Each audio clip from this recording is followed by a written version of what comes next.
Hi, everyone. Welcome to the Midweek Message. Uh, I am going to read to you a funny little Calvin and Hobbes cartoon that I love to start off this week. So Calvin says, "Look, Hobbes, the latest perfection in technology." Hobbes says, "A water pistol?" Calvin says, "Heck no, this is the new improved version of the transmogrifier." Hobbes is kind of looking, he's not sure. And Calvin says, now you can transmogrify things just by pointing at them. Say you don't like the color of your bedspread, well, you just zap it and presto, it's an iguana. Hobbes says, one can certainly imagine the myriad of uses for a handheld iguana maker. Calvin says, it doesn't have to be an iguana, it can be anything. Suppose mom's getting on our nerves, for instance. And that's where it ends. I love that one. And if you look on Facebook on our St. Andrews Cumberland page, you'll see the midweek message in printed format, as you know, and you'll see the actual little cartoon. And I had to put it up to frame my message this week because this coming Sunday is Transfiguration Sunday. And I have to say, Calvin's ideas make me laugh. And every time I hear the word transfigure, I think transmogrify, and it makes me giggle. It really does. It makes me laugh.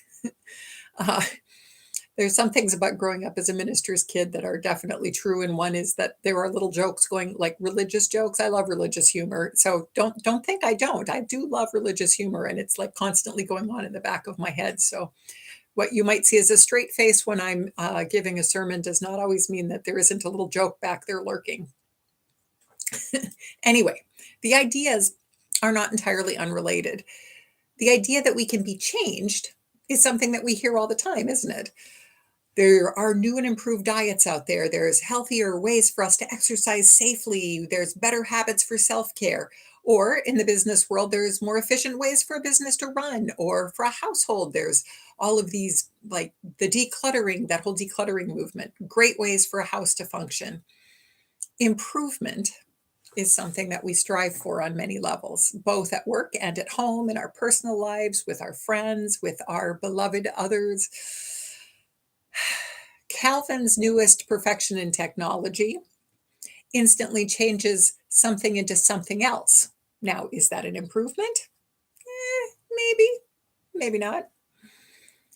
But we have examples of transfiguration in the Bible, and they have a much more specific meaning.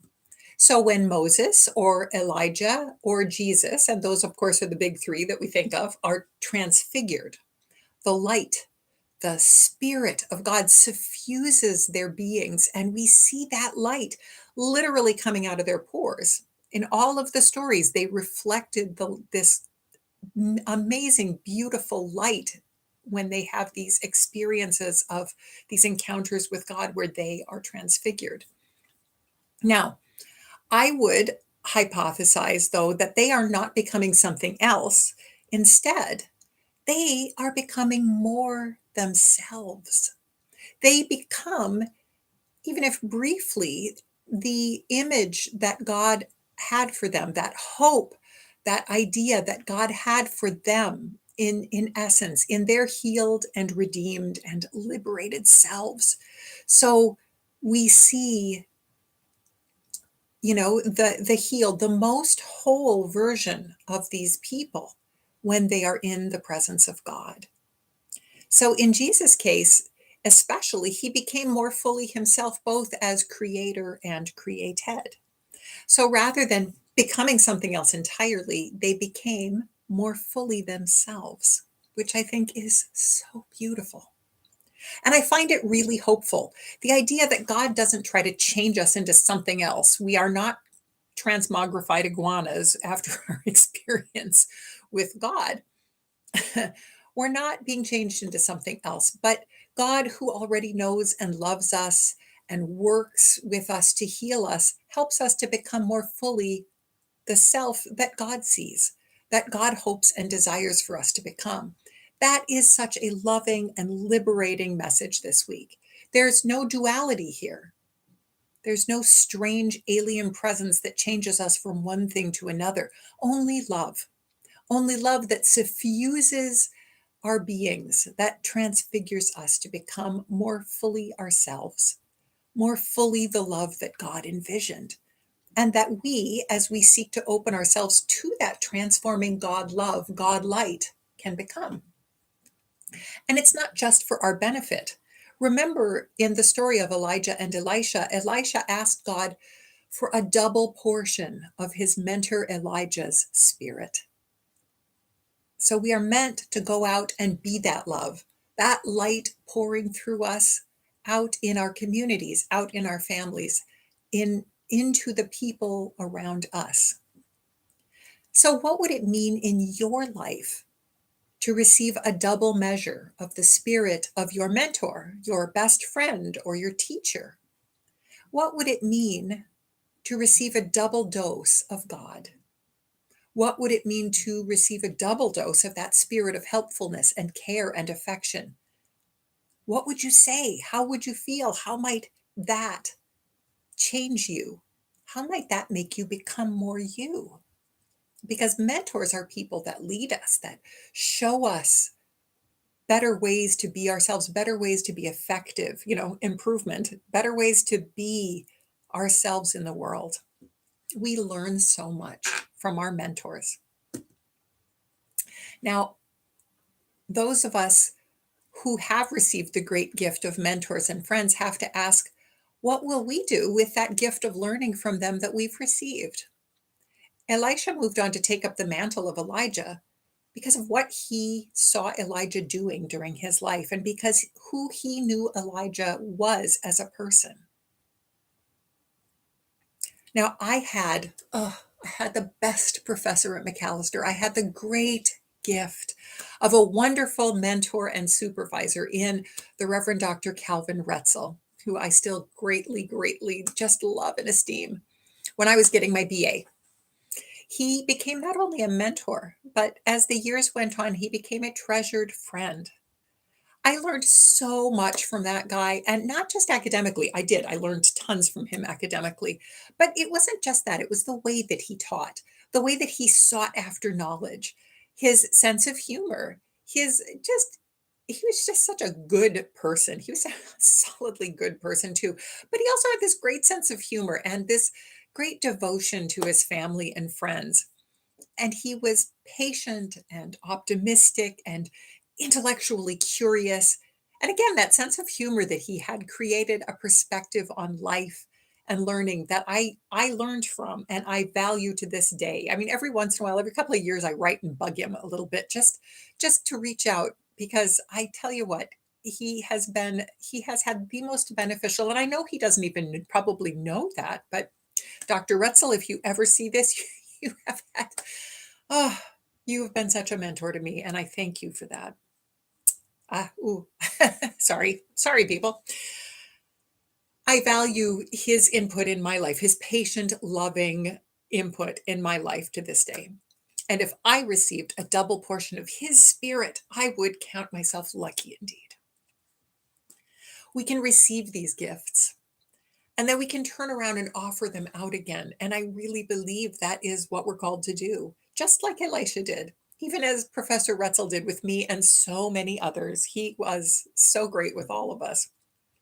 We can make it a point to work with young people, the people around us. I mean, people of all ages, of course, but especially the younger people, to mentor them and guide them.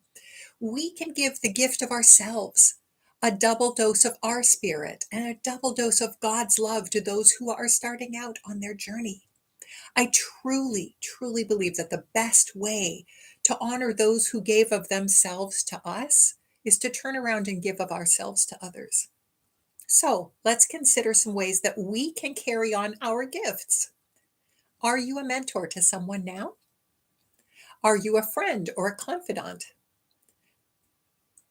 I'd like you to discern, think about how you might offer your gifts and your insight to someone in your life or someone in our community, someone who will no doubt benefit beyond measure. And yes, I mean you. You do have gifts. If I hear you in the back of your mind, I know some of you are saying, I don't have anything that great to offer. What are you talking about, Stephanie? Yes, you do. God created you.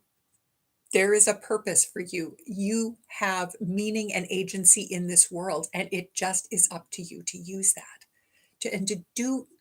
To use the love that you've experienced from God and the learning that you have to benefit the people around you. And look, you do have gifts. They don't have to be world changing for you. They might not seem like any big deal to you, but they might indeed be world changing to someone else. And if you doubt your worth, ask God who created you, who loves you, to remind you of the gift that you are to the world, that you are to our community. If you are already in a mentoring relationship like this, nourish it. Go take some time to reach out to that person or those people. And if you're not, I'd like to challenge you to consider it in prayer, because it's not only our personal spirit that we pass on, we also pass on the loving, and ever evolving Spirit of God. As we teach and model our patience and our perspective, our knowledge and God's love, as we teach and model love, as we teach and model compassion, as we teach and model the ability to laugh and sing, we pass on the Spirit of the living God.